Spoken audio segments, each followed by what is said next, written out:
The following Showtime entertainment special is suitable for viewing by your entire family.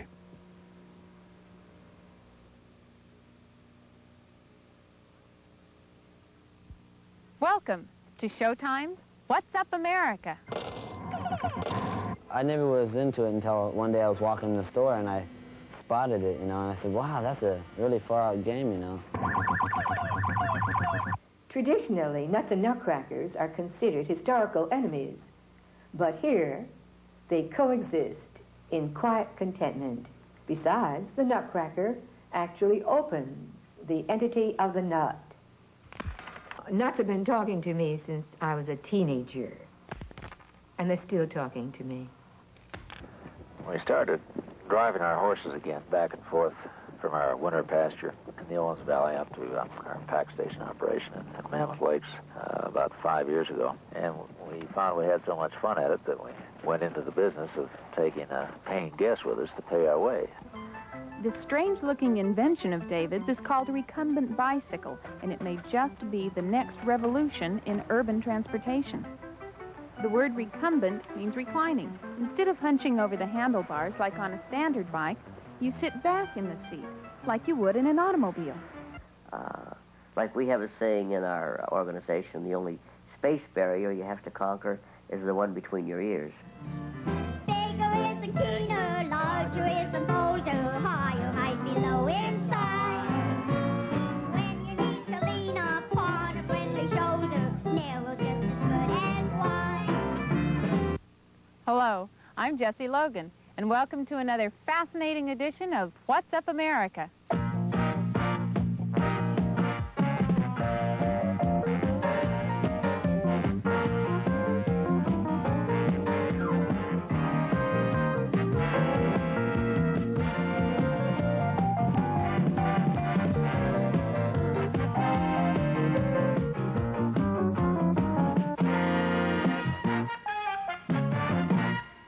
Most of us remember the old amusement arcades with row after row of pinball machines.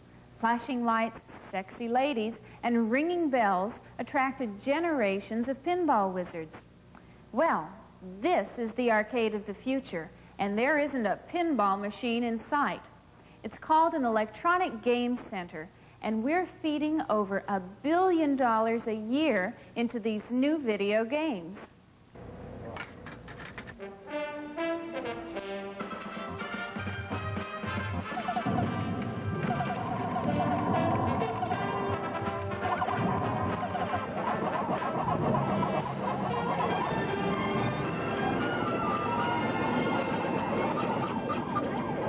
You can, just get away.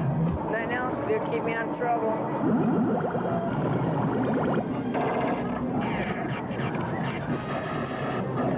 I just spend around $2 a day or so. Well, I spend mostly about $5 usually when I come. So far about 30 bucks, probably on that game alone.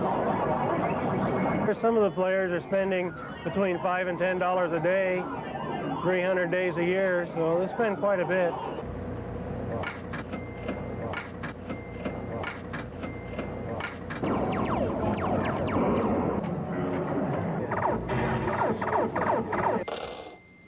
If you've always thought that these games were just for the t-shirt and sneakers set, you'd better take another look. Just down the street from the Mercantile Mart in Chicago, we talked with these older video warriors. They're just very challenging, much better than pinball. They're more sophisticated. You have to really think about them.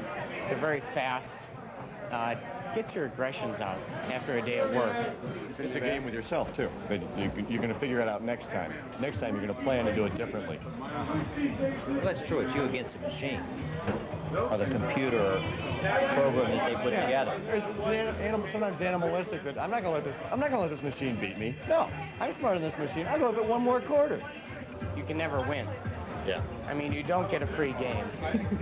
That's right. All you can do is better your last score.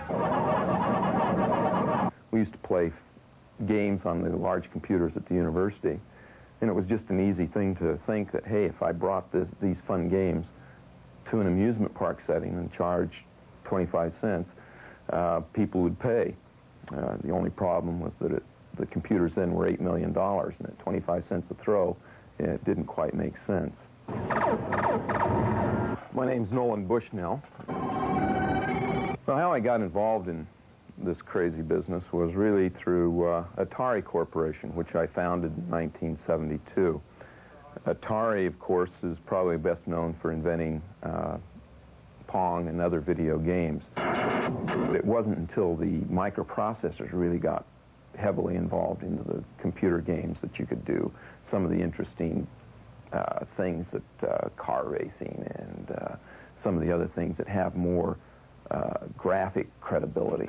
I'm Lyle Raines. I'm the Vice President of Engineering for the Coin-Operated Games Division of Atari.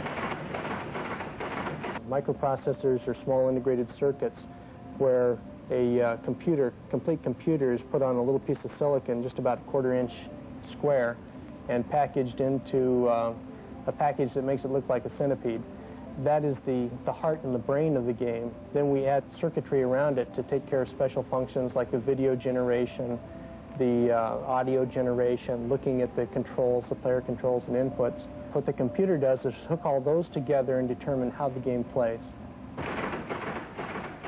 Atari, which Nolan Bushnell started on a shoestring, was bought by Warner Communications in 1976 for $28 million, making Bushnell a very rich man.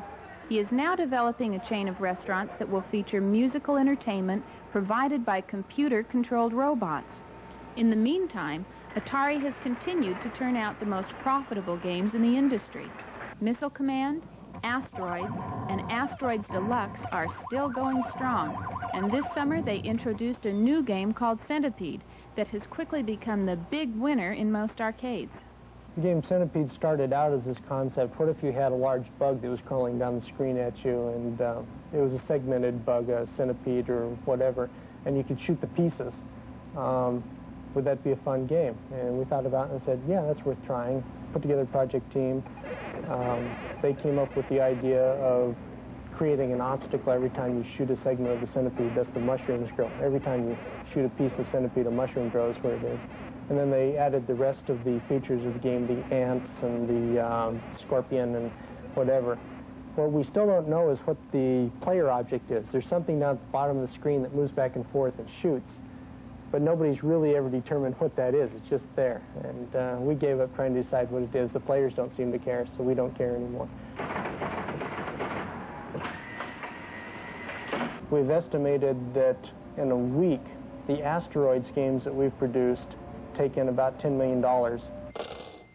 That comes out to something like $500,000 or $500 million a year just for Asteroids alone. I never was into it until one day I was walking in the store and I spotted it, and I said, wow, that's a really far out game, Sound effects in a game.